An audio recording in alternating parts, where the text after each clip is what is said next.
सुबह के टाइम यहाँ पर पहुँचे।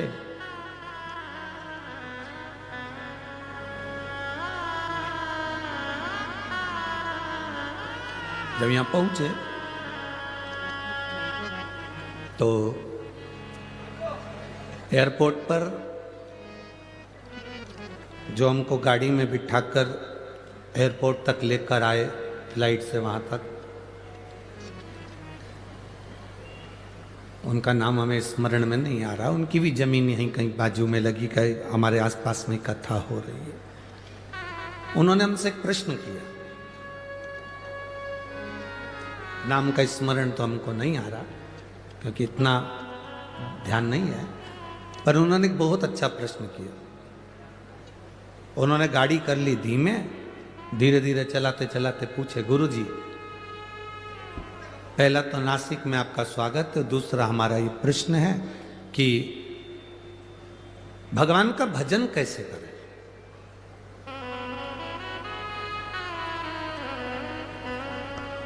अब हमने कहा सामने इधर से घुमा कर तुम एयरपोर्ट पे ले जाके खड़ा कर दोगे, प्रवचन थोड़ा लंबा है।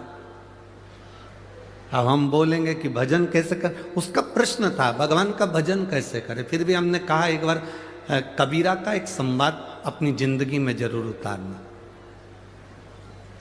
दो बहन चक्की पर बैठकर गेहूं पीस रही थी, आटा बना रही थी। एक पीसती जाए, उसमें से गेहूं का दाना उठा के मुंह में डालती जाए। नासिक की भी कई जीजियों की आदत है, ऐसा नहीं है? दाना लिया मुंह में डाला।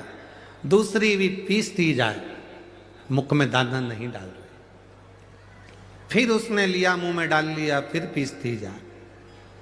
दूसरी बहन ने देखा आधे घंटा हो गया, 1 घंटा हो गया, ये गेहूं का दाना उठाती है मुंह में डाल लेती है, फिर दाना उठाती फिर मुंह में डाल लेती है, ये कोई अच्छी बात है? बहन ने बहन से कहा तेरे में बुद्धि नहीं है, अक्ल नहीं है, मूर्ख है तू, बिल्कुल चतुराई नहीं तेरे में। क्या कर रही है ये? दाना उठाया मुंह में डाल लिया, फिर दाना उठाया मुंह में डाल लिया, और मुझे देख एक दाना मुंह में नहीं डाला, चक्की चलाती जा रही, चलाती जा रही, चलाती जा रही, और वो दाना डालती जा रही, चलाती जा रही, डालती जा रही, चलाती जा रही।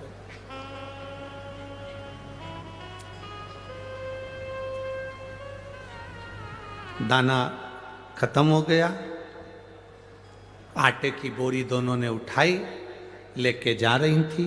रास्ते में बहुत सारा कीचड़ था, पानी पड़ा था, खड्डा था, कीचड़ में दोनों का पांव फिसला, आटे की बोरी का आटा पूरा कीचड़ में डूब गया। सबसे ज्यादा दुख किसको हुआ? बोलो तो ही जीजियो, बोलो जरा, ए नासिक की जीजियो, और जितने नासिक के जीजा उन बैठे हैं अच्छे से बोलो, सबसे ज्यादा दुख किसको हुआ? जिसने एक दाना भी मुंह में नहीं डाला था, बेचारी लगी रही, लगी रही, लगी रही, और उसको दुख नहीं हुआ, उसको लगा कि गिर गया तो कोई बात नहीं, अपन तो निपटा लिए, अपन तो निपटा, अपने को क्या टेंशन। हमने उससे कहा कबीरदास जी का ये चरित्र अपनी जिंदगी में उतारना। एक वो होता है जो दिन भर 24 घंटे लगा रहता है और कभी भगवान का भजन नहीं कर पाता, और एक वो होती है काम करती जा रही है, दाना चखती जा रही है, काम करती जा रही है और शिव महापुराण सुनती जा रही है।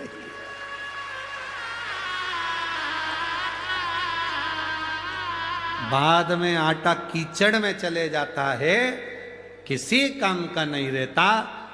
जो तुम्हारा समय चल रहा है, जो तुम्हारी सत्ता चल रही है, जो तुम्हारा वैभव चल रहा है, जो तुम्हें कुर्सी मिली, जो तुम्हें पद मिला, जो तुम्हें प्रतिष्ठा मिली, आप कहीं के आमदार बन जाएं, खासदार बन जाएं, अध्यक्ष बन जाएं, उपाध्यक्ष बन जाएं, कहीं कोई पद, प्रतिष्ठा, कुर्सी, पद या आपके पास में बेभव धन कुछ आ जाए तो उसका प्रयोग करना प्रारंभ करो। तो अपने चलते समय में, अपनी चलते हुए कर्म में, अपनी चलती हुई दुकान में, अपने चलते हुए क्रम में से थोड़ा थोड़ा भगवान का भजन मुख में डालना प्रारंभ करो और काम करते चलो। एक कथा हमने पहले कही, जब तक तुम्हारी नौकरी अच्छी चल रही है तब तक पत्नी के जेवर बनवाओ। इस कथा को सुनकर पत्नी बड़ी खुश हुई कि गुरुजी एक हमारे पक्ष के मिले जिन्होंने जेवर बनाने का बोला। तुम्हारी नौकरी अच्छी चले जब तक पत्नी के जेवर बना लो, प्रॉपर्टी खरीद लो, मकान बना लो, जमीन बना लो। दुकान अच्छी चले, पत्नी के जेवर बनाओ, बच्चों का काम करो, पढ़ाई कराओ, विद्याध्ययन कराओ, प्लाट बनाओ, मकान बनाओ, सब कुछ करो। दुकान चले, नौकरी चले, सर्विस चले, उस चलती हुई नौकरी में, उस चलते हुए व्यापार में तुम करोगे ना तो तुम्हारा धीरे धीरे धीरे धीरे मकान भी बन जाएगा, जेवर भी बन जाएगा, काम भी हो जाएगा। मालूम पड़े जिंदगी का क्या ठिकाना, जब एकदम व्यापार, दुकान, सत्ता कुछ हटती है तो तुम कुछ नहीं कर पाओगे। इसलिए ये शरीर जब तक चले तब तक भगवान का भजन करते चलो, नाम स्मरण करते चलो।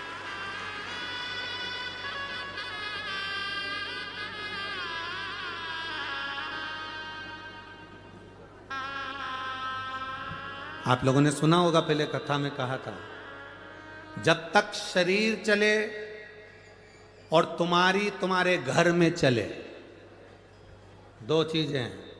पहला, बोलो बोलो जम के बोलो जरा, जब तक, इतनी धीमे बोलते हैं कि नासिक वाले, जब तक शरीर चले और जब तक तुम्हारे घर में चले।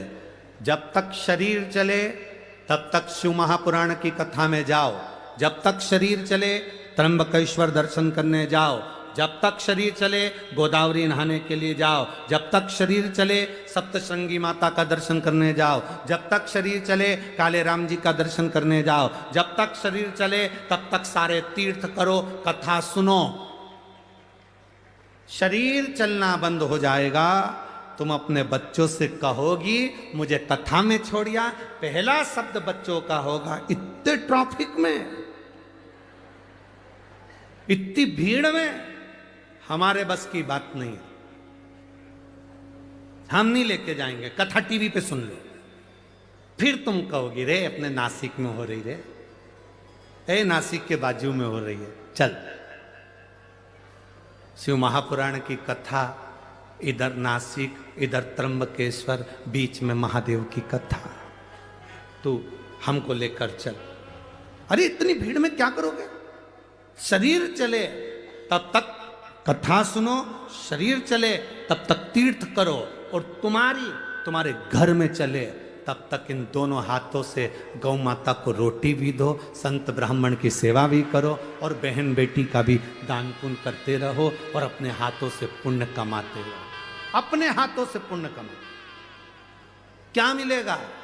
लोग हमसे पूछते हैं महाराज जी आप कहते हो कि शिव महापुराण की कथा में शंकर के भक्त आते हैं, एक पानी का पाउच, एक बोतल पानी अगर कोई पिलाता भी है तो वो अपनी डायरी में लिख कर रखता है कि मैंने 10 रुपए का पानी पिलाया था। 1.5 महीना इंतजार करता है कि वो 10 रुपए का हजारों गुना हुआ कि नहीं हुआ 1.5 महीने में। ये शिव महापुराण की कथा कोई साधारण कथा नहीं है, ये नासिक में दूसरा कुंभ भराया है जिसका आनंद लेने के लिए बाबा ने आपको बुलाया। ये दूसरा कुंभ है।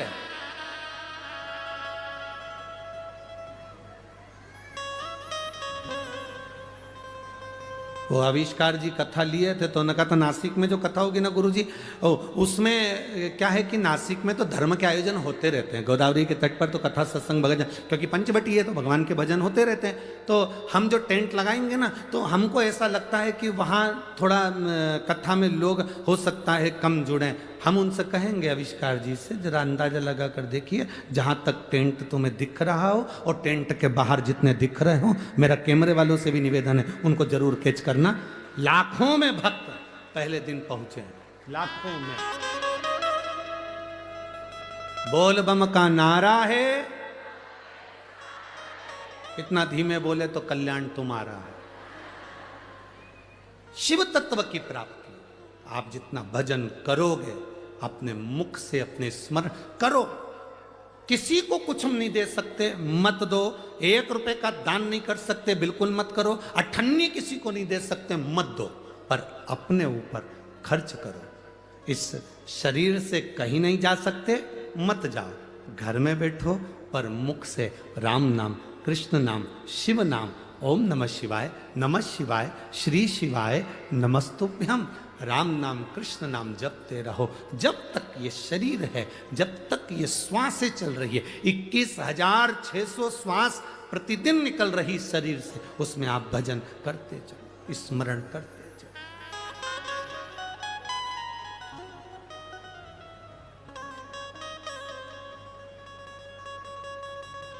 जितना भजन कर सकते हो उतना करो। अरे मिलती है राम नाम की दौलत कभी कभी, होती है अपने नासिक में शिव पुराण कभी कभी। बड़ी मुश्किल से मिली है, बड़ी मुश्किल से। एक माता ने तो लिखा है पत्र में,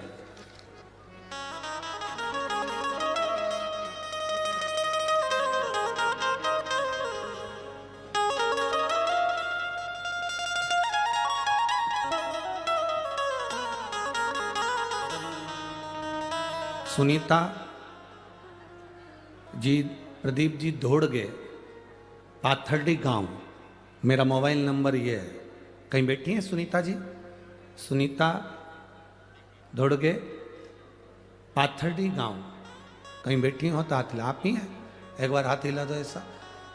आपने पत्र में बहुत सुंदर बात लिखी, गुरुदेव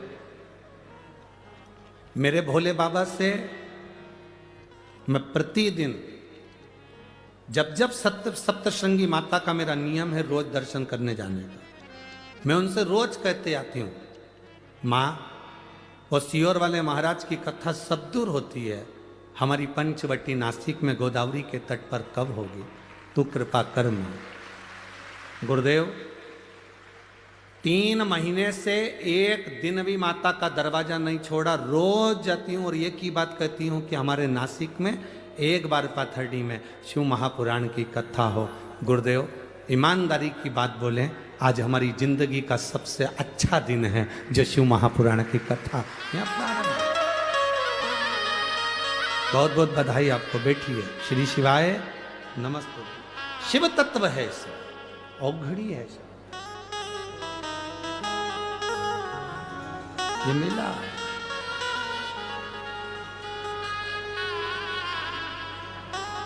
और यदि ये मिला है शरीर तो थोड़ा भजन, थोड़ा कीर्तन अपनी जिंदगी में करो। क्या देगा महादेव, ये उसके ऊपर निर्भर करता है। एक बहन ने पत्र लिखा,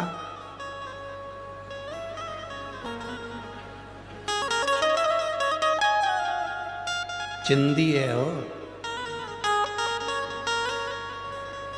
दिख जाएगा इसको।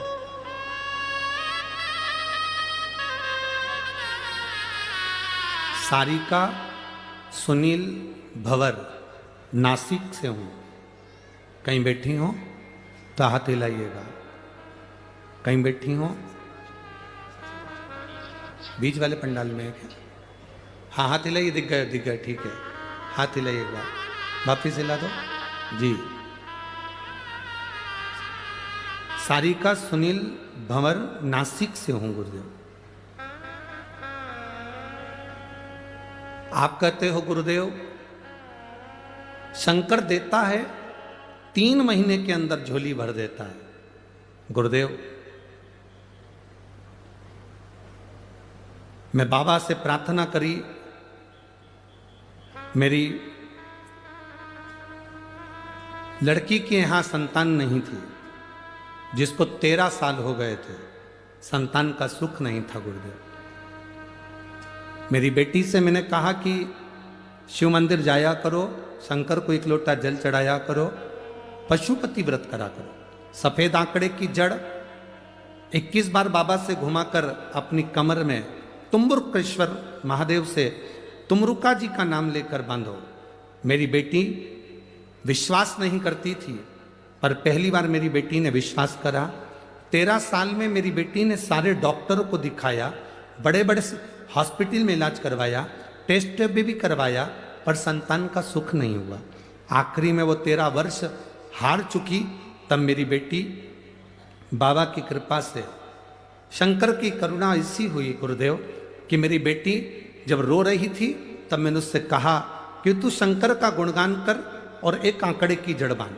माँ, आंकड़े की जड़ बांधने से कोई फल मिलता है क्या? तू बांध कर तो देख। गुरुदेव, मेरी बेटी ने विश्वास करा, सफेद आंकड़े की जड़ कमर में बांधी। आज मेरी बेटी का 6ठा महीना चल रहा है। मैं भगवान को धन्यवाद देने के लिए आया। ये शिव है। ओ घड़ी बैठिए बहन, एक बार हाथ हिला दो। श्री शिवाय नमस्तुभ्यम। बैठ जाइए। ये शिव है, ओ शंकर त्रिकालदर्शी। खाली ना जाता कोई दर से तुम्हारे, मैं भी खड़ी हूँ बाएं पसारे। अपने हृदय से लगा लो गिरा जा रहा हो, उठा भोले अपने दर से अब तो ना टालो, गिरी जा रहे हो, उठा लो। आप जो भजन करें, आप जो स्मरण करें, आप जो भक्ति को धारण करें, उसमें जीवन का एक लक्ष्य होना चाहिए, परमात्मा की प्राप्ति। जितने यहां कथा सुनने बैठे हो, बाबा ने अगर आपको यहां बुलाया है, कार्तिक के महीने में दामोदर मास में गोदावरी के तट पर बैठकर त्र्यंबकेश्वर बाबा की साक्षी में, कपालेश्वर महादेव की साक्षी में, सीताराम सरकार की इस पवित्र भूमि पर पंचवटी में आप अगर कथा को श्रवण कर रहे हो, तो ये विश्वास मानकर चलना कि कहीं ना कहीं शंकर के आप बड़े परम प्रिय हो, इसलिए शिवजी आपका हाथ पकड़कर यहां बुला। कुछ कृपा उसने करी। जब तक वो कृपा नहीं करता तब तक कोई आता नहीं।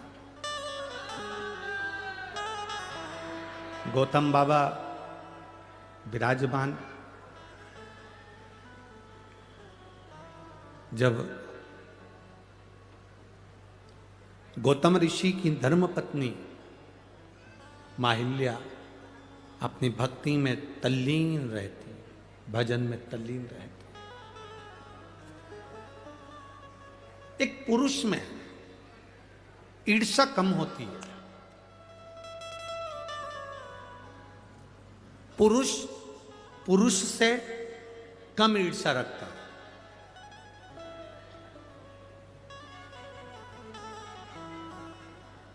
पर जो नारी कभी सत्संग नहीं करी होती है, जो नारी कभी भगवान का भजन नहीं करी होती है, जो नारी कभी किसी सतगुरु की शरणागति में बैठकर सत्संग नहीं करी होती है, जिस नारी ने कभी मंत्र का स्मरण नहीं जाना होता है, भले वो कितने भी विद्वान की पत्नी क्यों ना हो, कितने विद्वान की पत्नी क्यों ना,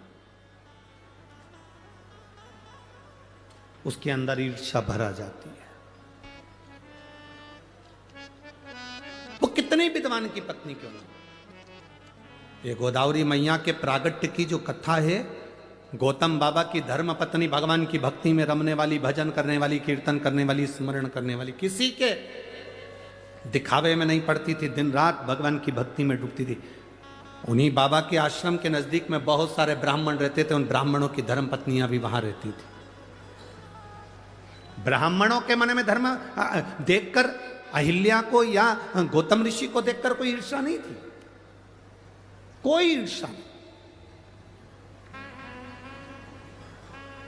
बहुत विद्वान भी अगर कोई है और उनकी धर्म पत्नी अगर है अगर वो धर्म पत्नी सत्संग नहीं करती, कीर्तन नहीं करती, भगवान की भक्ति में नहीं डूबती, किसी गुरु की शरणागति में बैठकर सत्संग उसने नहीं करा होता, तो विद्वान से विद्वान अगर व्यक्ति भी कोई है तो उसकी पत्नी को किसी ना किसी से ईर्ष्या का भाव उत्पन्न हो ही जाता है।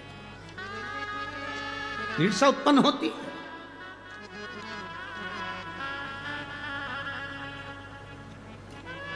शिव महापुराण की कथा सुनने के लिए जितने भक्त यहां पहुंचते हैं, शंकर भगवान की कथा सुनने के लिए जितने जितने भक्त कथा के पंडाल में पहुंचते हैं, टीवी पर कथा देखते हैं, मोबाइल पर कथा श्रवण करते हैं, जितने भक्त यहां कथा सुनने के लिए पहुंचते हैं, इनके मन में कभी ईर्ष्या नहीं रहती। उसका कारण केवल एक होता है, हमें कथा सुनने जाना है, कौन आगे बैठा हमें उससे मतलब नहीं, कौन पीछे बैठा हमें उससे कोई मतलब नहीं। कथा शंकर भगवान की शिव महापुराण का जो श्रोता होता है उसके हृदय में ईर्ष्या नहीं होती। वो अपने साथ बैग के अंदर एक पन्नी लेकर चलता है, एक बिछाने की दरी लेकर चलता है, एक छाता लेकर चलता है, 2 पानी की बोलो बोलो जम के बोलो बॉटल लेकर चलता है। उसको मालूम है कथा का पंडाल सुबह 10 बजे 11 बजे 12 बजे तक पूरा फुल हो जाएगा, मुझे बैठने की जगह नहीं मिल सकती क्योंकि मैं लेट जा रही हूँ। उसने अपने झोले के अंदर एक दरी रख ली, उसने अपने झोले के अंदर 2 पानी की बोतल रख ली, उसने अपने दरी के उसके झोले के अंदर एक छाता रख लिया। उसको मालूम है कि मैं कहीं पर भी बैठ जाऊंगी और मुझे ये शिव महापुराण की कथा जहां सुनने को मिलेगी। सियोर वाला महाराज कहता है, एकांतेश्वर महादेव जब कृपा करता है तो खूब करता है। अगर मुझे पंडाल में जगह नहीं मिली तो मैं कहीं एकांत में बैठकर महादेव की कथा का रसपान ग्रहण कर लूंगी, उसमें भी मुझे सुख का अनुभव हो जाए, उसमें भी मुझे आनंद का अनुभव हो जाए, उसमें भी मुझे एक रसतत्व प्राप्त हो जाएगा, भगवान की अविरल भक्ति प्राप्त हो जाएगी। ये वो जानती है, ये उसके चित्त में है, ये उसके हृदय में है, ये उसकी चित्तवृत्ति में विराजमान है, ये उसके हृदय में विराजमान और ये उसके हृदय के बीच मध्य में बैठा हुआ कि वो शिव है तो वो आनंदता देता है।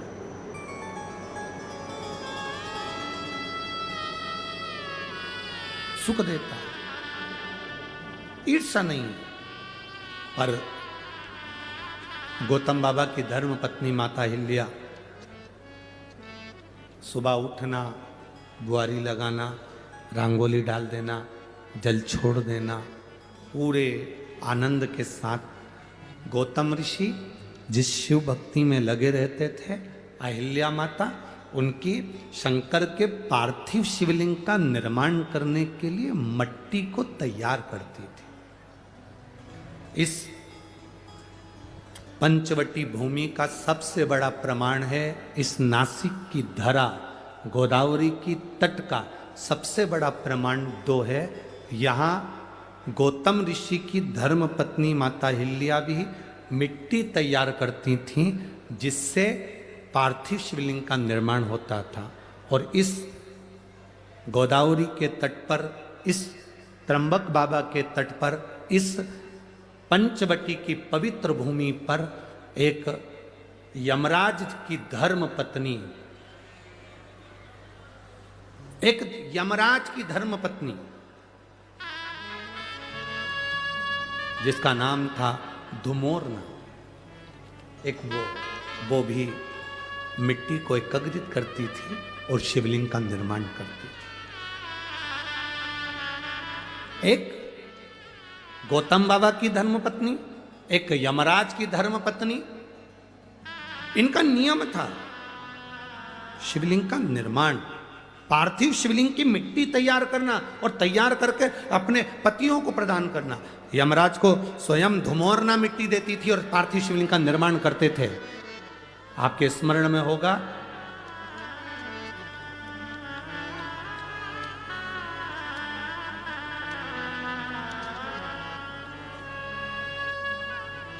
एक बार यमराज ने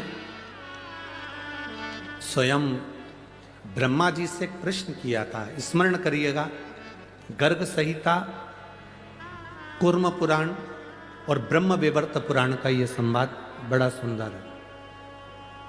आज देव दीपावली के इस पवित्र कथा का लाभ अपन ले रहे हैं, अपने भीतर उतारिएगा। यमराज धर्मराज स्वयं यमराज ब्रह्मा जी के पास में गए।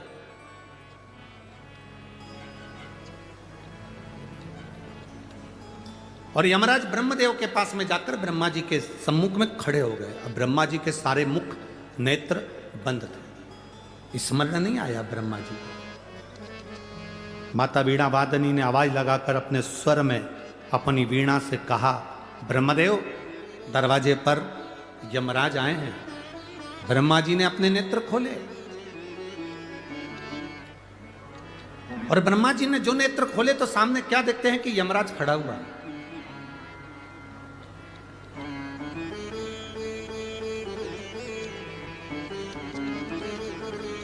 सम्मुख में यमराज खड़ा। ब्रह्मा जी ने पूछ लिया, यम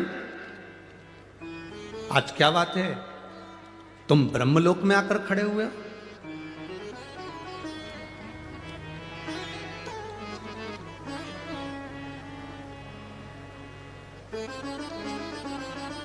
यमराज ने कहा, ब्रह्मा जी मैं संसार के पापी जीवों को नरक का भोग भुगताता हूं। मैं मृत्यु लोक से आने वाले जितने जितने पापी जीव हैं इनको यम का नरक का भोग भुगताता हूं। इन जीवों को जब नरक का भोग भुगताता हूंगा तो उसका थोड़ा ना थोड़ा दोष मुझे भी तो लगता होगा।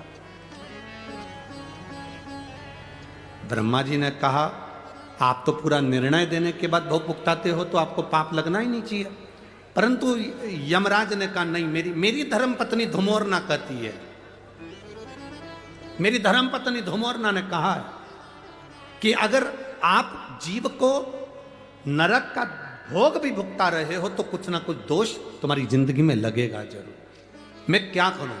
ब्रह्मा जी ने कहा, इसका उत्तर तो मैं नहीं दे सकता, पर इसका उत्तर आपको भगवान नारायण दे सकते हैं। यमराज उसी समय पर ब्रह्मा जी को प्रणाम करे, यमराज के वहां से सीधे भगवान नारायण के पास पहुंच गए। नारायण के दरवाजे पर जैसे बैकुंठ में पहुंचे, माता लक्ष्मी नारायण के चरण दबा रही थी और यमराज ने आकर भगवान के चरणों को प्रणाम करा। जय जयकार हो प्रभु, श्रीमन नारायण, हर हर महादेव। प्रणाम कर पूछा, लक्ष्मी जी चरण दबा रही थी। लक्ष्मी जी ने संवाद किया, प्रभु यम आए हैं। भगवान नारायण के नेत्र खुले, उठकर भगवान नारायण बैठे। क्या बात है यम, कैसे आना हुआ? यम ने कहा, जीवों को जब मैं त्राण देता हूं, जीवों को जब मैं नरक भुगताता हूं, उस समय पर मेरे को भी तो दोष लगता होगा। उस दोष की मुक्ति कैसे, उस दोष का निवारण कैसे? भगवान नारायण ने कहा, सुनो यम,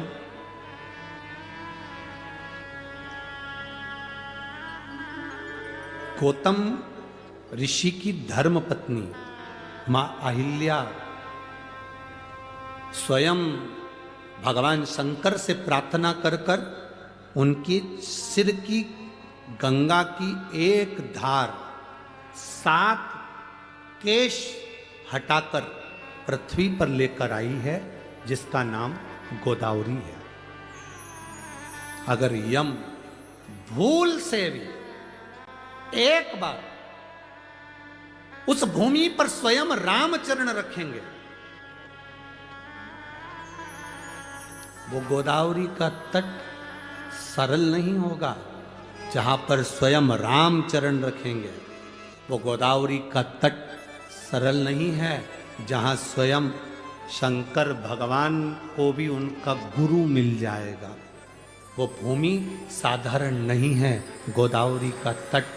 तुम एक काम करो यमराज, मृत्युलोक में जाओ, गोदावरी के तट पर जिस पंचवटी में भगवान राम प्रवेश करेंगे, उस पंचवटी भूमि पर वन क्षेत्र में, जंगल क्षेत्र के अंतर्गत गोदावरी के एकांत स्थान में बैठकर तुम शिवलिंग का निर्माण कर कर उसका पूजन करो।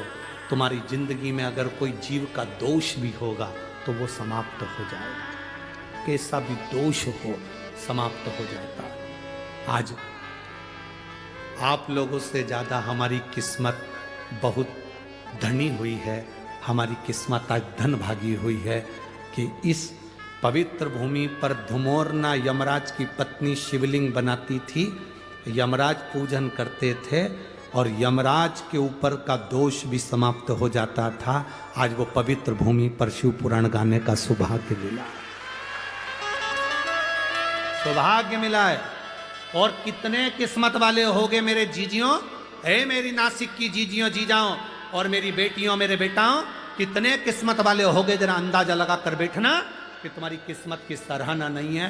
दामोदर मास कार्तिक मास में इस गोदावरी के तट पर भले हम पार्थिव शिवलिंग का निर्माण करें ना करें, पर हम 5 दिन शंकर भगवान का शिवलिंग अपने दिल में कथा के माध्यम से बना रहे बिठा। ये शिव तत्व, सब जगह कथा हुई होगी तो भगवान ने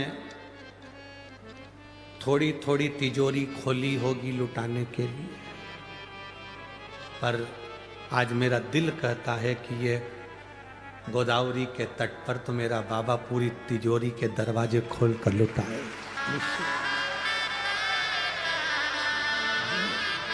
आप सुनो, दिल से जो प्रार्थना करोगे वो सुनेगा। एक तो तट गोदावरी का, त्र्यंबक बाबा की साक्षी है, त्र्यंबक बाबा इधर कपालेश्वर की साक्षी है, कपालेश्वर। जब हम कथा में आ रहे थे, जब ऊपर चढ़े तो आते से हमने वो नंदी को देखा, वो बैठा। तुमने देखा कि नहीं देखा? उसको देखते से याद आ गई, रे बाबा गजब करी तूने नंदी बाबा।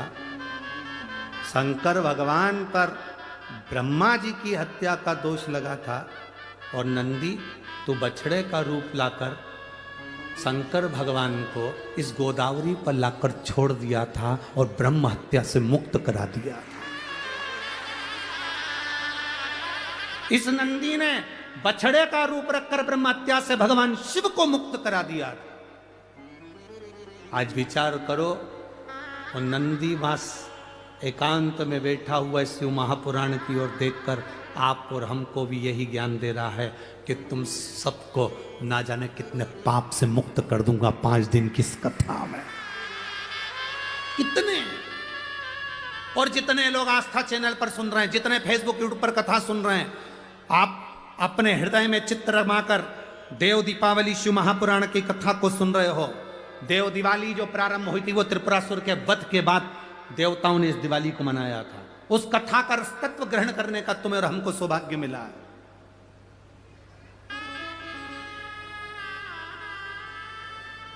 जहां मां अहिल्या निवास कर रही हैं, उनके पास में जितने ब्राह्मण रह रहे हैं, ब्राह्मणों को माता अहिल्या से तकलीफ नहीं है। ब्राह्मणों को ना गौतम ऋषि से तकलीफ है, ना गौतम बाबा से तकलीफ है। ब्राह्मण बड़े अच्छे, पर ये ब्राह्मण की जो धर्म पत्नियां थी, जिन्होंने ना कभी सत्संग स्मरण कर किया होता,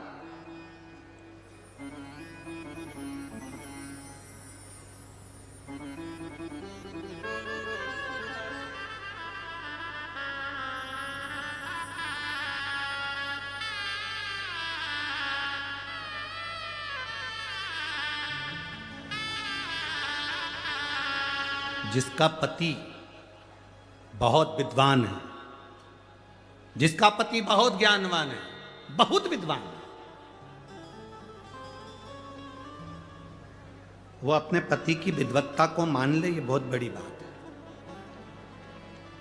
कौन? विद्वान की चंद्रघंटा,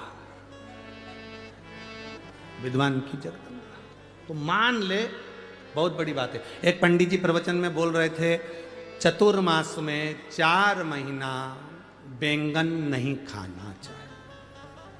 कौन बोले? बोलो बोलो, जम के बोलो।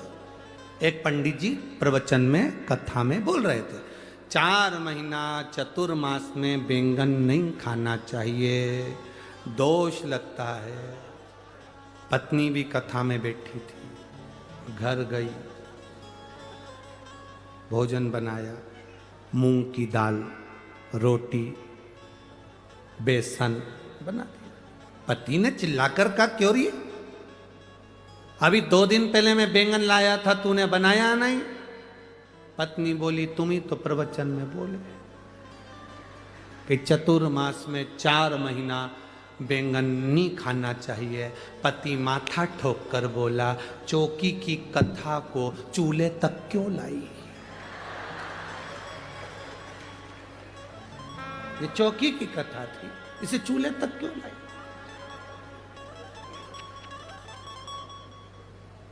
शिव पुराण कहती है बोलने वाले को सबसे पहले चाहिए कि स्वयं अमल कर, स्वयं अमल। एक पिता अपने बेटे से कहता है रात को जरा जल्दी आया करो घर पर, नशे से दूर रहो, तंबाकू मत खाओ, व्यसन मत करो।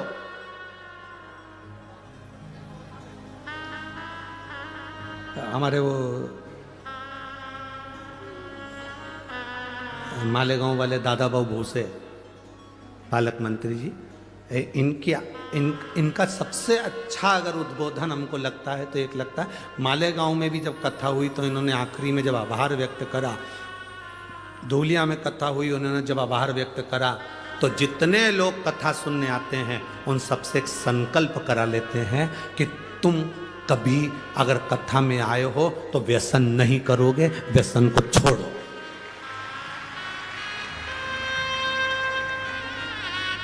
आज का राजनेता को तुम्हारे व्यसन से कोई मतलब नहीं, पर उनके शब्द अच्छे लगते हैं कि व्यसन छोड़िए, कोई नशा करते हो तो छोड़ दीजिए।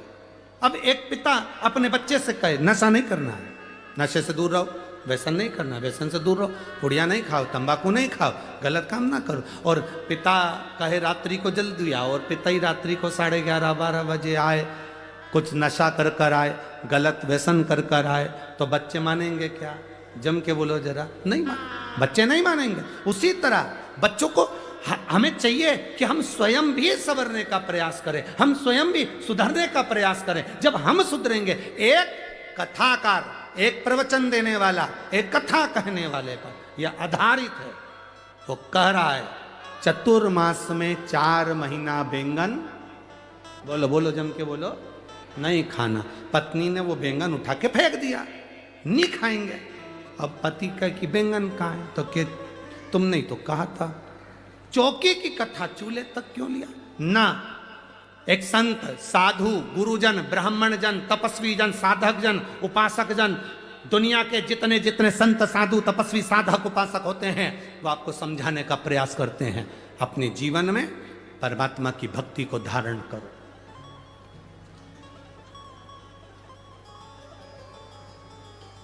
भगवान की अविरल भक्ति को उतारने का प्रयास करो। अब साधु संत स्वयं भी भगवान की अविरल भक्ति में जब डूबते हैं तो कहते हैं कि भक्ति करो, भजन करो। किसी ने एक बार प्रश्न किया था कि हम शंकर जी के मंदिर जाते हैं और हमसे कोई गलती हो जाती है तो शंकर जी क्या क्रोध करते हैं? शंकर जी क्या क्रोध करेंगे? शिव महापुराण की कथा कहती है शंकर जी का नाम है भोला। क्या नाम है? भोला। शिव जी का नाम है भोला, इसलिए कहते हैं भोले बाबा। भोले बाबा का मतलब एकदम भोला।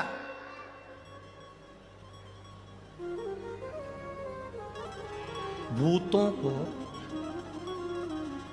भोजन करना आता है क्या? जम के बोलो जरा, अरे जम के बोलो, भूतों को भोजन करना आता है?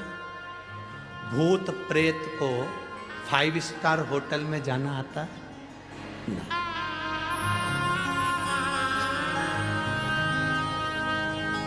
5 स्टार होटल में वही जाएगा जिसमें थोड़ा विवेक होगा, अच्छा होगा, तो खाने का तरीका होगा तो कहीं चलेगा। अच्छी जगह पार्टी में चले गए, अच्छे से बैठकर खाया, प्लेट में भोजन लिया, धीरे धीरे खाया। और कोई कोई व्यक्ति ऐसा होता है जिसको तरीका ही नहीं मालूम, उसको छोड़ दिया जाता है, पटक दिया जाता है।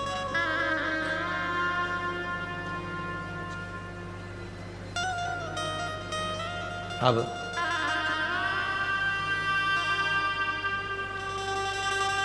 जो अच्छा व्यवहार करे, अच्छे से रहे, अच्छे से खाए, अच्छा बड़ा सारा गिफ्ट दे, उसको तो सब बुलाते हैं।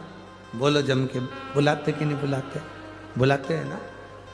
जिसमें बुद्धि ना हो, विवेक ना हो, खाने का तरीका नहीं, रहने का तरीका नहीं, उसमें बोलने का तरीका नहीं, पहनने का तरीका नहीं, लोग उससे पागल कहते हो, बेकार कहते हो, ये किसी काम का नहीं। कभी कभी माँ कह देती है मेरे बड़े बेटे में बहुत समझदारी है, छोटे में अकल नहीं है। मूर्ख है, पागल है। मेरी एक बहू बड़ी समझदार है, दूसरी बहू में अकल नहीं, मूर्ख है, पगली है, बेवकूफ है, कह दिया माँ ने।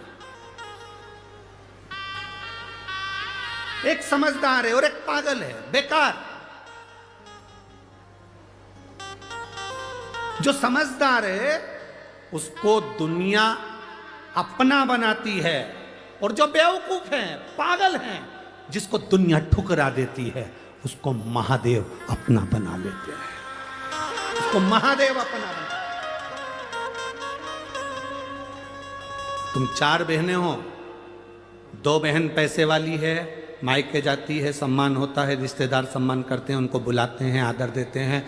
तुमसे बड़ा लिफाफा 1000 का 500 का उसको मिलता है। तुम गरीब हो, साधारण हो, तुम्हारे पास में ना तो ज़्यादा गाड़ी है ना बंगला है, जो किस्मत में लिखा था वहाँ शादी हो गई। तुम अपनी ज़िंदगी साधारण से जी रही हो। बहन के घर शादी में गए, सबको अच्छा लिफाफा दिया, सबको अच्छी साड़ी दी, तुमको कमज़ोर साड़ी दे दी, तुमको कमज़ोर लिफाफा दे दिया, तुम्हें साधारण सा मिठाई का डब्बा दे दिया। क्यों?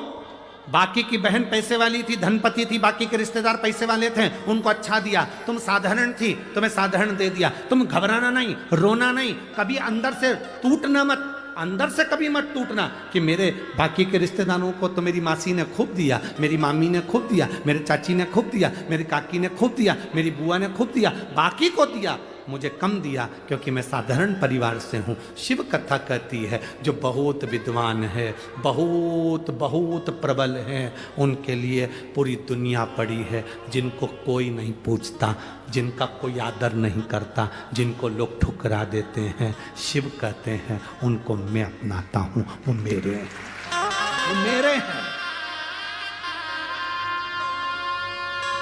भूतों को कौन पूछेगा? प्रेतों को कौन पूछेगा? गरीबों को कौन पूछेगा? आपके पास में किसी अमीर मंदिर में देने के लिए धन नहीं है, बहुत सेठों का कोई मंदिर गए, तुम्हारे पास में देने के लिए पैसे की गड्डी नहीं, कोई सोना नहीं, कोई चांदी नहीं, कोई हीरा नहीं, कोई पन्ना नहीं, कोई आभूषण नहीं, कोई आभूषण नहीं, कोई आभूषण, कोई रतन सोना चांदी नहीं। आप वहां पर जाकर सोचोगे मेरी बहन ने अभी कार्यक्रम करवाया था, वहां पर गई थी, वहां जाकर उन्होंने इतना दान करा, मेरे पास कुछ नहीं है। तुम कभी ना घबराना, तुम्हारे पास मेरे भोलेनाथ जी ने 1 लोटा जल दिया है, उसको दिल से तुम महादेव को चढ़ाती रहना, उसके करीब में जाती, वो नजदीक है। मेरे भोले तेरा सहारा है, मेरे भोले तेरा सहारा है, मेरी नैया का तू किनारा है, मेरी नैया का तू किनारा। आप उसके हो जाओ।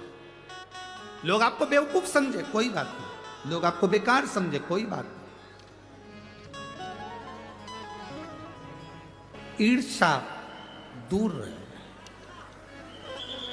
गौतम बाबा की धर्मपत्नी माता अहिल्या से जो ब्राह्मण नजदीक में निवास कर रहे थे, उनकी जो धर्मपत्नी थी, उन्होंने ईर्ष्या रखी। ईर्ष्या से कभी परमात्मा नहीं मिल सकता, ईर्ष्या से कभी भगवान नहीं मिले। हम कई बार माताओं से कहते हैं आपकी एक अवस्था होती चली जाती है, आप एक अवस्था के अनुकूल ढलते चले जाते हैं।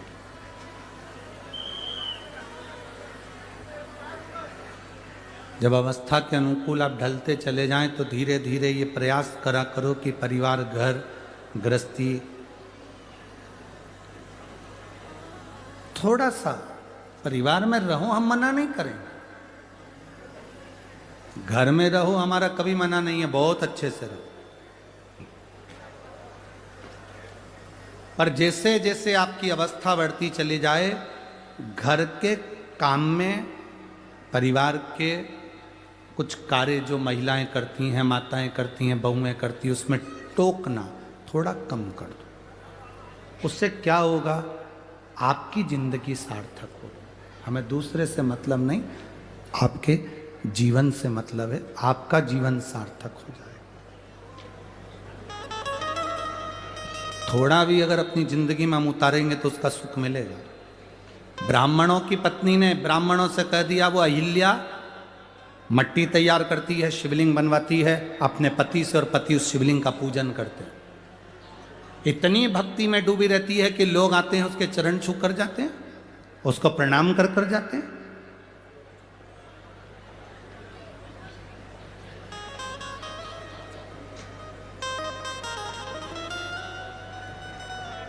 किस नारी का सम्मान सबसे ज्यादा होता है?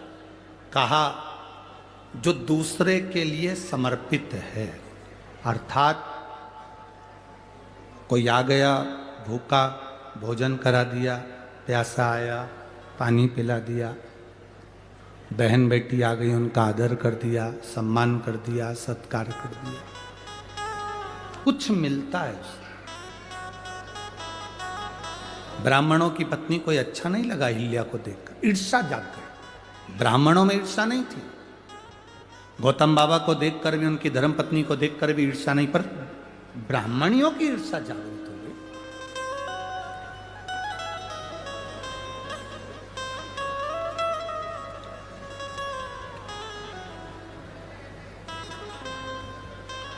अब जब ईर्ष्या जागृत हो गई, तब ब्राह्मणियों ने अपने अपने पतियों से कहा, सुनो, ये गौतम ऋषि की पत्नी और गौतम ऋषि हमारी भूमि पर नहीं रहना चाहिए, इनको धक्के मारकर निकाल दो, ऐसा कुछ करो कि इनका पद, प्रतिष्ठा, इज्जत, सम्मान सब घट जाए।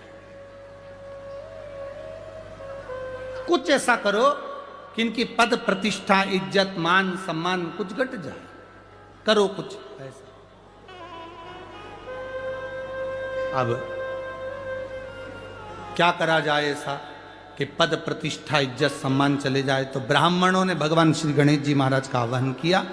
गणेश जी महाराज का आवाहन कर कर गणेश जी की स्मरण पूजन करी। स्मरण पूजन कर कर गणेश जी महाराज प्रकट हो गए। गणेश जी ने कहा, मांगो ब्राह्मणों, तुम्हें क्या चाहिए? ब्राह्मणों ने कहा, बस एक काम कर दो कि ये गौतम बाबा के ऊपर गौ हत्या का दोष लग जाए, ऐसा कुछ कर दो। गणेश जी ने पूछा कि ये बताओ कि गौतम ऋषि ने तुम्हारा बिगाड़ा क्या? गौतम ऋषि ने क्या कह दिया? गौतम ऋषि ने शब्द कह दिए, गौतम ऋषि ने गाली दे दी, गौतम ऋषि ने अपशब्द कह दिया, या माँ अहिल्या ने कोई अपशब्द कह दिया, या ताना दे दिया हो, या अपशब्द कह दिया हो, या आड़ी टेढ़ी बात कह दी हो, तो बात दूसरी। ना तो गौतम ऋषि कुछ बोले हैं, ना माँ अहिल्या कुछ बोली हैं, फिर क्यों ये गौतम ऋषि पर अपशब्द कहना? केवल ब्राह्मण की धर्म पत्नियों का ये विचार नहीं था। आज के समय में कई लोग ऐसे भी हैं जो किसी को पहचानते नहीं, मोबाइल पर किसी ने बस एक कमेंट्स कर दिया कि ये बेकार है, और लोगों ना जाने ना पहचाने, अंदर इतनी ईर्ष्या भरी रहती है कि उसमें लोग बेकार बेकार गालियां, अपशब्द, ताने, आड़ा टेढ़ा कहना प्रारंभ कर देते हैं। शिव महापुराण की कथा कहती है, जब तक आप किसी से मिले ना, जब तक आप किसी को देखें ना, जब तक आप उससे बात ना करें, जब आप एक बार भी मिले नहीं, देखा नहीं, ना जान ना पहचान, ना कभी कोई संबंध, ना कोई विचार, ना कभी भोजन, ना कभी पानी, कभी मिले ही नहीं, और उसने कह दिया कि बेकार, और आपने बेकार कहना चालू कर दिया, इसको श्रेष्ठता नहीं कहते। शिव महापुराण की कथा कहती है, हाँ, अगर कोई कह दे कि शंकर भगवान पर एक लोटा जल चढ़ाने का फल मिलता है तो चढ़ाओ, कोई कह दे राम नाम लेने का फल मिलता है तो बोलो। एक पत्र आया है, सो ममता संतोष तुंदवाल नासिक से हैं, कहीं बैठी हो तो हाथ हिला सकती हैं, कहीं बैठी हो। सो ममता संतोष तुंदवाल नासिक से हैं, मोबाइल नंबर ये है कर्म योगी नगर सिटी से सेंटर माल के पास। सही बोला है? हाँ ठीक है, आप समझ गए ना, बस ठीक है ना। सो ममता संतोष कहीं बैठी हैं, दिख गई? दिख गई? बच्चे को लाई हैं क्या? देखो कैच, कैमरे से कैच करके देखो जरा, बच्चों को लाई हैं क्या? सो ममता संतोष तुंदवाल नासिक से हैं, मोबाइल नंबर ये है कर्म योगी नगर सिटी सेंटर माल के पास। गुरुजी क्या वर्णन करूं मैं, 2019 में मेरा बड़ा बेटा जो 19 साल का था भगवान को प्यारा हो गया, मर गया। मेरी एक बड़ी बेटी तो है जो उससे बड़ी है, पर मेरा बेटा 19 साल का लड़का चले गया, बहुत अच्छा था गुरुदेव, वो चला गया, बहुत दुखी रहती हूँ, करूं तो करूं क्या। एक ही लड़का था जो चला गया, मन नहीं लगता था। मेरी ननद ने कहा, जो आपके शंकर की कथा से पहले से जुड़ी हुई है, उसने कहा भाभी शिव महापुराण की कथा सुना करो, सीवर वाला महाराज टीवी पर आता है, टीवी के सामने जमीन पर आसन लगाओ, कथा सुनो।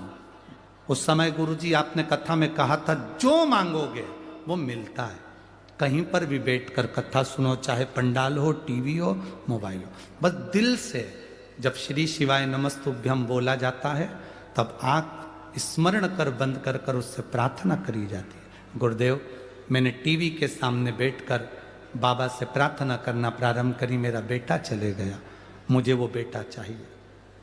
मेरी ननद ने कहा भाभी आप 50 साल की हो गई हो, कहां से बेटा होगा, कहां से बच्चा होगा, क्यों सीवर वाले महाराज की परीक्षा लेती हो?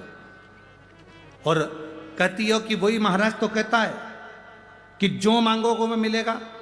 भले मैं 50 साल की हो गई तो क्या हुआ, पर मुझे मेरा बेटा चाहिए। अगर महादेव में बल है, शिव महापुराण में बल है, तो मुझे संतान जरूर देगा। मेरे बाबा का मैं क्या गुणगान करूं गुरुदेव। बाबा की कृपा से मेरी गोदी में, मेरे गर्भ से 50 साल की मेरी उम्र है। 2021 को 11 मार्च को मेरा बेटा बाबा ने दे दिया। बेटी हो तो हाथ हिला सकती हैं, बच्चा है साथ में, ले आओ।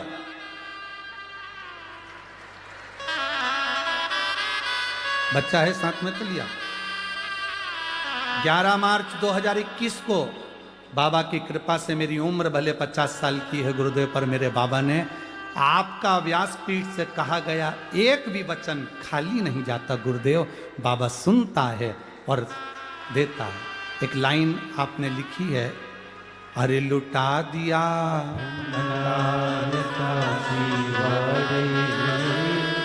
कर दिया माला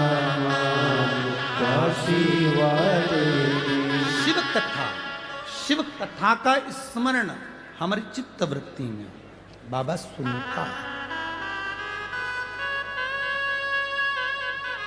तेरे दरबार की बाबा निराली शान देखी, तेरे दरबार की बाबा निराली शान देखी है।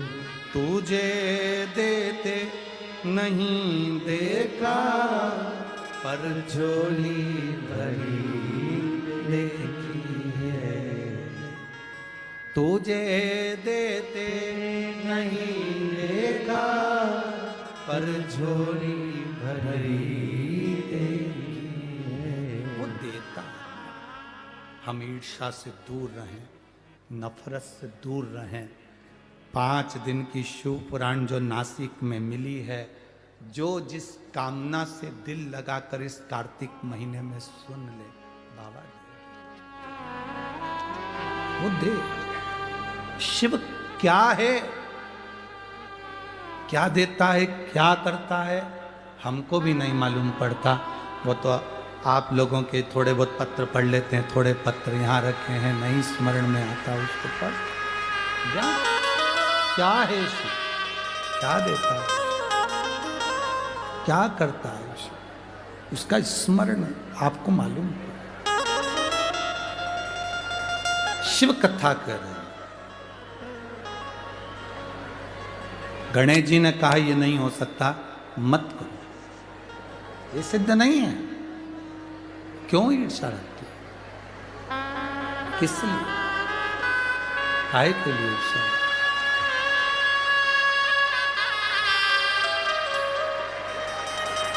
क्यों ईर्षा?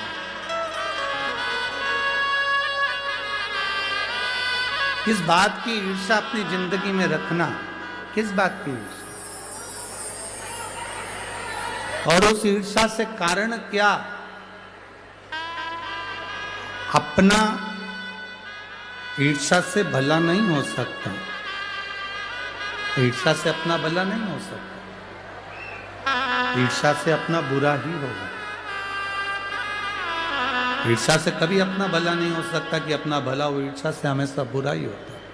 तो शिव महापुराण की कथा कहती है, गणेश जी महाराज ने समझाया, गणेश जी महाराज ने कहा ये ठीक नहीं है, आप ईर्षा ना करिए, और ये ईर्षा श्रेष्ठता नहीं देगी आपको।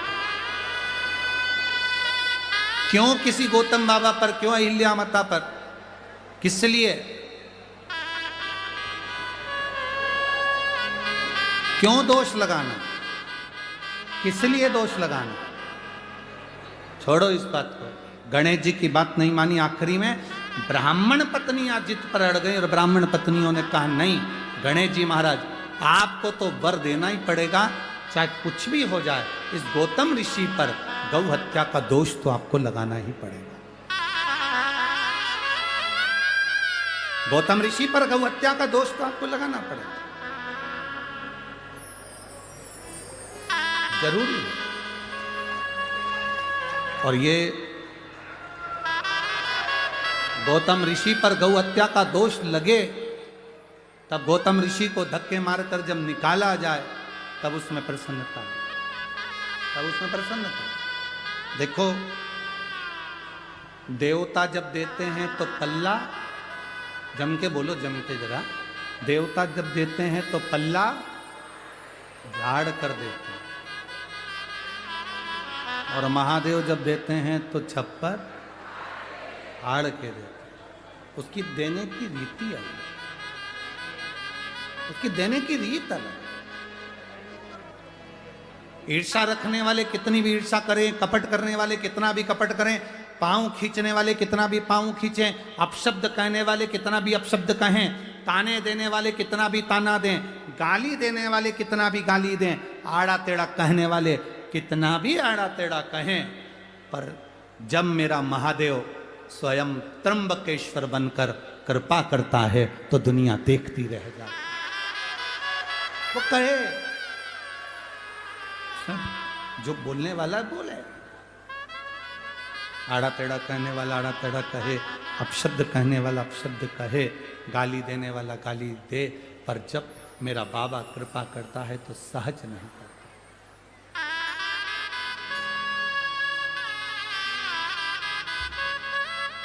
2021 में 11 मार्च के दिन बाबा ने जुड़वा बच्चे दिए थे इनको, एक बेटा एक बेटी। जोरदार ताली बजाइए।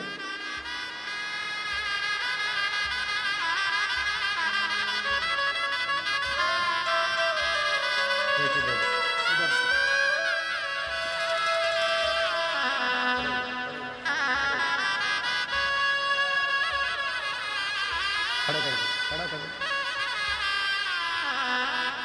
ये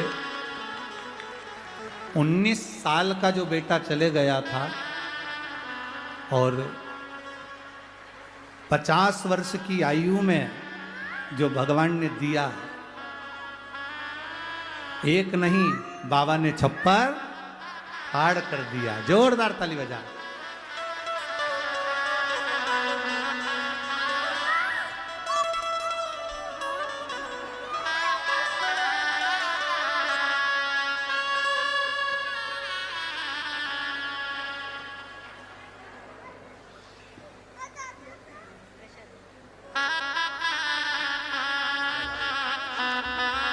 बच्चों का नाम शिवाय और शिवांगी रखा है। बहुत बहुत साधुवाद।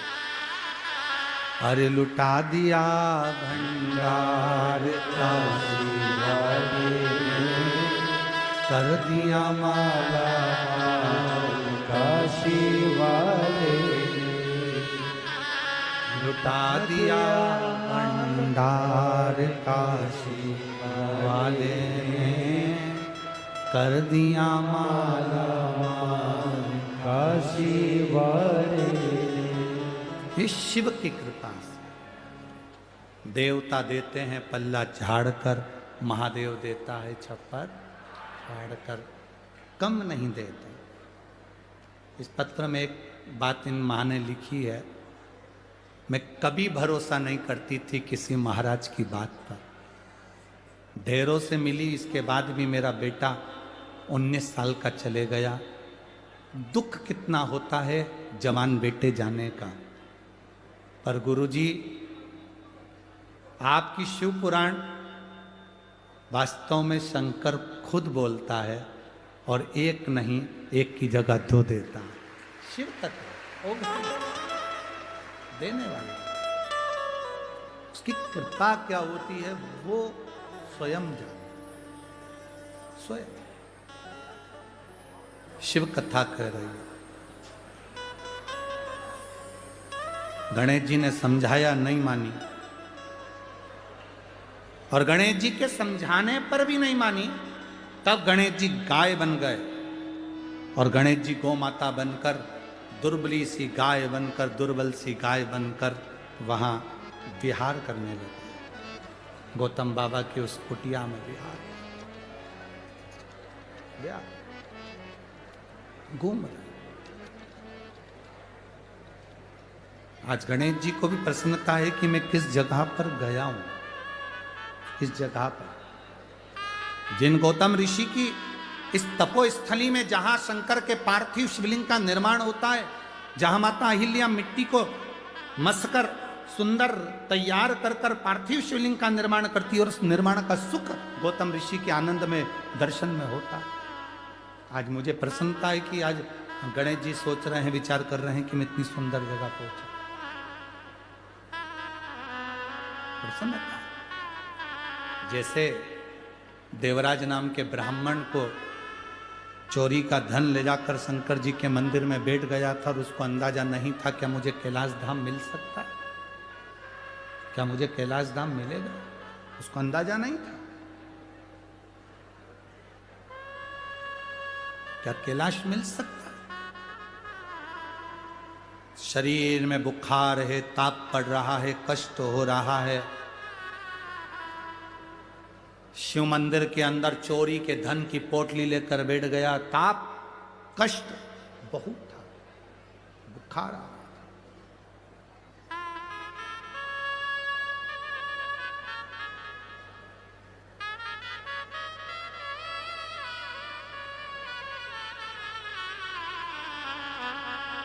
अब इतना शरीर में कष्ट,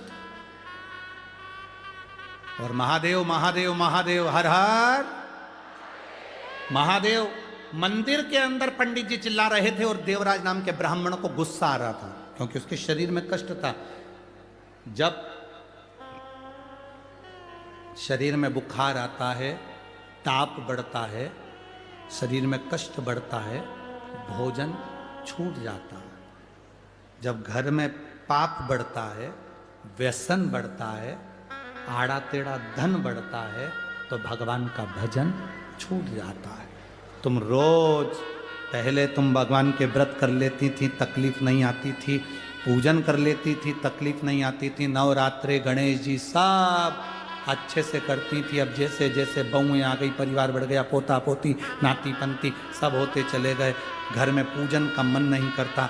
अब अच्छे से कोई पूजन पाठ नहीं होता, मन नहीं लगता। समझ लेना, बुखार बढ़ा तो भोजन छूटा, शरीर में ताप बढ़ा तो भोजन छूटा, पेट दुखा, सिर दुखा, कुछ भी दुखा तो भोजन छूटा।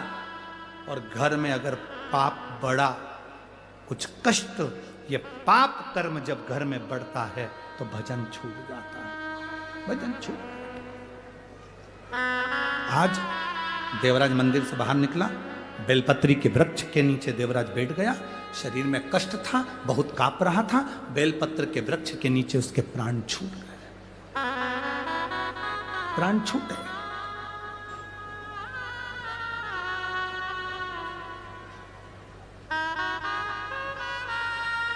किसी ने पूछा धूलिया में, गुरुजी लक्ष्मी नारायण जी को, ब्रह्मा ब्रह्माणी को, इंद्र इंद्राणी को, कुबेर को, वैभव को, सत्ता को, धन को अगर प्राप्त करना है तो ऐसी कौन सी जगह है जहां बैठकर हम भगवान को, उस लक्ष्मी को, सुख को प्राप्त कर सकते हैं? शिव महापुराण की कथा कहती है सारे तीर्थों में जाकर स्नान नहीं कर सकते, सारे तीर्थों में जाकर दर्शन नहीं कर सकते, 12 ज्योतिर्लिंग में जाकर जल नहीं चढ़ा सकते, तो बेलपत्री के वृक्ष के नीचे बैठकर अगर पंचाक्षर षडाक्षर या श्री शिवाय नमस्तुभ्यम का जाप भी कर लोगे, सारे तीर्थ का फल प्राप्त हो जाता है। एक बेलपत्र का वृक्ष कौटि कौटि पुण्य का भागी, बहुत सुख देने वाला होता है, जिसके नीचे लक्ष्मी भी है, कुबेर भी है, ब्रह्मा भी है, ब्रह्माणी भी है, इंद्र भी है, इंद्राणी भी है, नारायण भी है, शिव भी है, पार्वती भी है, 64 योगनिया, 33 कोटि देवता सब बेलपत्री के वृक्ष के नीचे विराजमान होते हैं। एक बेलपत्र का वृक्ष।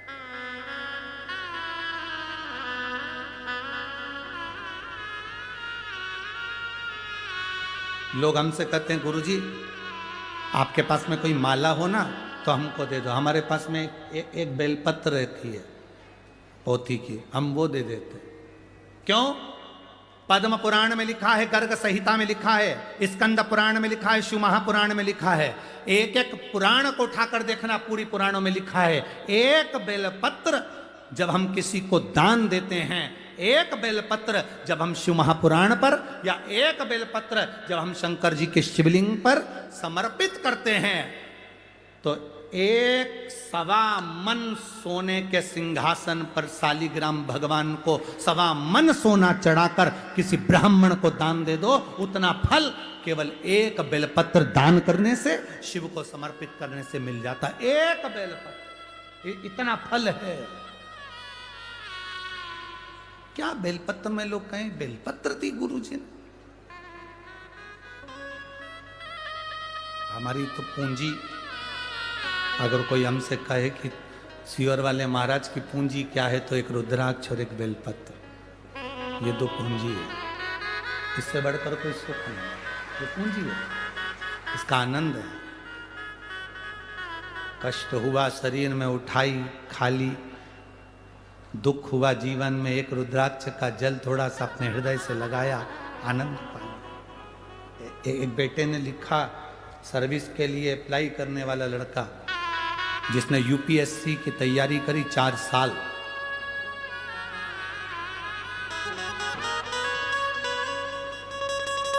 बाबा में ठाणे से योगिता पुरुषोत्तम पाटिल, गांव टंकराज, तहसील पारोला, जलगांव। मेरा बड़ा बेटा चिरंजीवी सागर पुरुषोत्तम पाटिल 4 साल से यूपीएससी की तैयारी कर रहा था। कहीं बैठी हो तो हाथ हिला सकती हैं, अगर कहीं बैठी हो तो हाथ हिला सकती हैं। ठाणे से योगिता पुरुषोत्तम पाटिल, गांव कंकराज, तहसील पारोला, जलगांव। मेरा बड़ा बेटा चिरंजीवी सागर पुरुषोत्तम पाटिल 4 साल से यूपीएससी के एग्जाम की तैयारी कर रहा था। कहीं बैठी हो तो हाथ हिला सकती हैं। इतनी मेहनत करी गुरुजी, पर कोई फल नहीं मिला। 1 नंबर से कभी 2 नंबर से यूपीएससी में रह जाता था। अब 2022 में UPSC central armed police force का एक एग्जाम उसने भरना चाहा, पर उसने मेरे से कहा मां मुश्किल है कि इसमें मेरा हो। मैंने भी कह दिया, सीहोर वाला महाराज कहता है एक बेलपत्र पर शहद लगाकर शिव को चढ़ाने पर अपनी मेहनत पूरी करो और एक बेलपत्र शंकर को समर्पित करो, उसका फल जरूर मिलता है। गुरुदेव उसको विश्वास नहीं था, क्योंकि बच्चे हैं आजकल के, भरोसा नहीं करते। मेरे बेटे ने फिर वापिस वही क्रम करा, क्रम करा, उसने बेलपत्र भी लगाई, तो भी उसका फर्स्ट लिस्ट जो आना थी उस लिस्ट में 1 नंबर से रह गया। मेरा बेटा टूट गया। उसने कहा, माँ देखा, तुम जबरदस्ती महाराजों के प्रवचन सुनती रहती हो और कहती रहती हो सीहोर वाले ने बताया, सीहोर वाले ने बताया। क्या बताया? मैं रह गया। मेरी माँ ने कहा, तू चिंता ना कर, शिव के मंदिर जाया कर। मैं मंदिर फिर जाने लगा। मन तो उदास था कि 1 नंबर से फिर रह गया, पर बाबा कुबेर भंडारी भंडारी है। 8 अगस्त 2023 को बाबा की ऐसी कृपा हुई कि जो 1 नंबर से रहा था वो 1 नंबर की पहली लिस्ट में तो नहीं आया, पर दूसरी नंबर की लिस्ट में मेरे बेटे का सिलेक्शन हो गया। 14 अगस्त को शिवरात्रि का सुंदर पार्थिव शिवलिंग का निर्माण करा। बाबा की कृपा किसको कहते हैं गुरुदेव? बाबा ने ऐसी कृपा कर दी कि आज मेरा बेटा बीएसएफ का सबसे बड़ा असिस्टेंट कमांडर की पोस्ट पर उसकी ज्वाइनिंग हो गई। मैं बाबा को नमन करते हैं। शिव तत्व है। कहीं बैठी हो तो हाथ हिला सकती हो। शिव तत्व, ओघड़ी, शंभु, इसी को कहते हैं। शंकर